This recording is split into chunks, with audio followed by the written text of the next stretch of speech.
Lebak merupakan salah satu kabupaten yang ada di wilayah Provinsi Banten. Peradaban masyarakat Lebak nampaknya sudah dimulai sejak prasejarah. Hal ini terindikasi dari banyaknya temuan arkeologis budaya Neolitik dan Megalitikum seperti menhir, bangunan berundak, kubur batu, dolmen, sarkofagus, lumang batu, dan arca batu.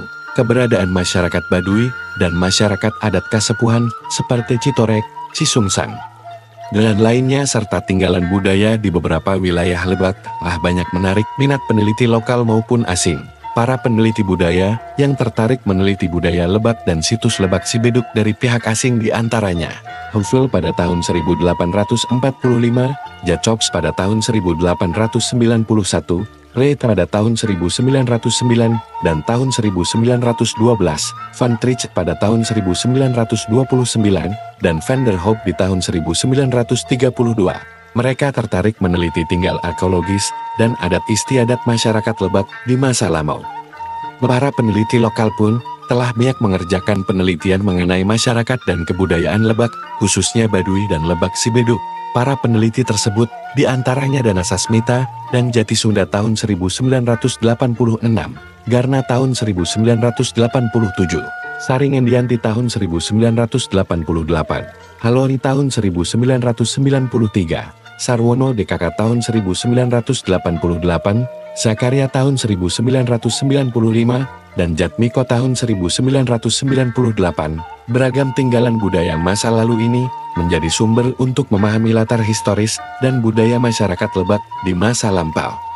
Beragam tinggalan budaya Megalitikum di Lebak seperti situs Arca Domas di Libui Damar, Lebak Cibeduk di Citorek, Lebak Kosala di Cipanas, dan Gunung Dangka di Cilangkahan menunjukkan adanya peradaban manusia pada masa prasejarah di wilayah Lebak dan Banten Selatan.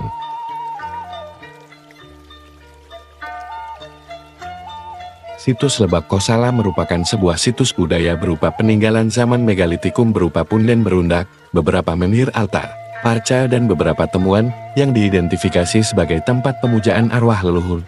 Situs Lebak Kosala letaknya berada di sekitar Pegunungan Kendeng. Secara administrasi terletak di Kampung Lebak Sangka, Kelurahan Lebak Gedong, Kecamatan Cipanas, Kabupaten Lebak. Lokasinya terletak kurang lebih 60 km dari Rangkas Bitung pusat kota Kabupaten Lebak, dengan ketinggian elevasi kurang lebih 610 meter dari permukaan laut NDPN. Batas-batas dari situs Kosala sebelah utara berbatasan dengan kebun dan persawahan penduduk. Sebelah selatan berbatasan dengan Sungai Cibaduy, sebelah timur berbatasan dengan area persawahan, sebelah barat berbatasan dengan Sungai Cipamali.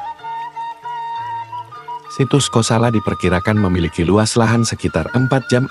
Situs Kosala saat ini sudah terdaftar dalam Surat Edaran Bupati Lebak No. 437/771/3 tahun 2016.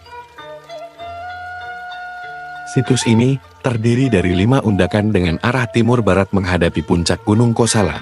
Tidak jauh dari situs, terdapat kolam tempat mereka menyucikan diri sebelum melakukan aktivitas ritual. Hal yang menarik untuk diamati adalah adanya jalan setapak yang terbuat dari batu pipih, bahkan ada yang dibuat membentuk tangga, menghubungkan antara satu undakan ke undakan berikutnya. Terdapat juga batu bulat, yang oleh masyarakat setempat dikenal dengan sebutan batu pelor karena bentuknya yang bulat menyerupai peluru. Ditemukan juga sejumlah pecahan keramik lokal dan asing. Pecahan keramik lokal dibuat dengan teknik roda putar dan hiasannya dibuat dengan teknik atau tekan. Pecahan keramik asing diperkirakan dari abad ke-14 atau ke-15 Masehi. Ditemukan juga sebuah arka setinggi 50 cm yang dikenal dengan Arca Kosala. Situs Kosala atau Lebak Kosala memiliki ikatan dengan masyarakat Baduy. Penelitian permukaan yang dilakukan oleh Balai Pelestarian Cagar Budaya Banten tahun 2001 mengungkap situs Lebak Kosala adalah sebuah situs dari tradisi megalitik, yaitu punden berundak dengan 5 undakan. Berorientasi timur sampai barat dengan arah utama menghadap puncak Gunung Kosala. Tidak jauh dari situs terdapat kolam tempat mereka menyucikan diri sebelum melakukan aktivitas ritual. Hal yang menarik untuk diamati adalah adanya jalan setapak yang terbuat dari batu pipih, bahkan ada yang dibuat membentuk tangga, menghubungkan antara satu undakan ke undakan berikutnya. Di situs Lebak Kosala juga ditemukan batu bulat, Oleh masyarakat setempat, dikenal dengan sebutan batu pelor karena bentuknya yang bulat menyerupai peluru. Penelitian Balai Pelestarian Peninggalan Purbakala Serang tahun 2001 menemukan beberapa fragmen keramik lokam dan fragmen keramik asing. Dilihat dari teknik pengerjaannya, fragmen keramik lokam dibuat dengan teknik roda putar dan hiasannya dibuat dengan teknik T atau tekan. Para keramolog berpendapat teknik semacam ini digunakan dari masa prasejarah hingga saat ini. Sedangkan pecahan keramik asing tersebut diketahui berasal dari sekitar abad ke-14 sampai 15 Masehi.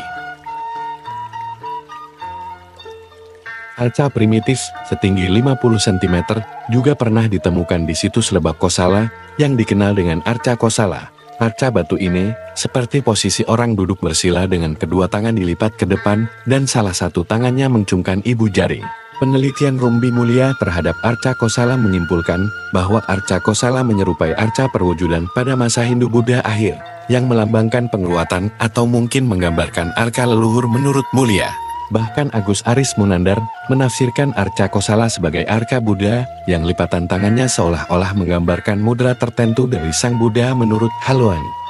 Dan Satyawati Sulaiman mengingatkan bahwa di antara arca-arca yang disebut dengan tipe Polinesia tidak selamanya ditafsirkan sebagai arca prasejarah. Oleh karena itu penafsiran arca-arca yang dikatakan arca tipe Polinesia yang diklaim sebagai arca prasejarah khususnya yang berasal dari wilayah Jawa Barat perlu disikapi dengan hati-hati menurut Halwai. Hal ini juga berdampak pada Arca Kosala. Namun keberadaan arca ini sekarang sudah tidak diketahui lagi. Situs Lebak Kosala masih digunakan oleh masyarakat setempat sebagai lokasi penyelenggaraan berbagai ritual. Hal tersebut dikarenakan Lebak Kosala merupakan lokasi suci. Peninggalan yang cukup dikenal adalah batu kenam, batu dengan bentuk silindris, dan pada bagian atasnya terdapat bagian yang menonjol seperti kenong pada alat musik. Selain itu, terdapat peninggalan lainnya berupa sarkofagus, dolmen, batu dakon, menhir, serta pandosa. Hal yang menarik untuk diteliti adalah adanya jalan setapak yang terbuat dari batu pipih, bahkan ada yang dibuat membentuk tangga, menghubungkan salah satu undakan ke undakan berikutnya.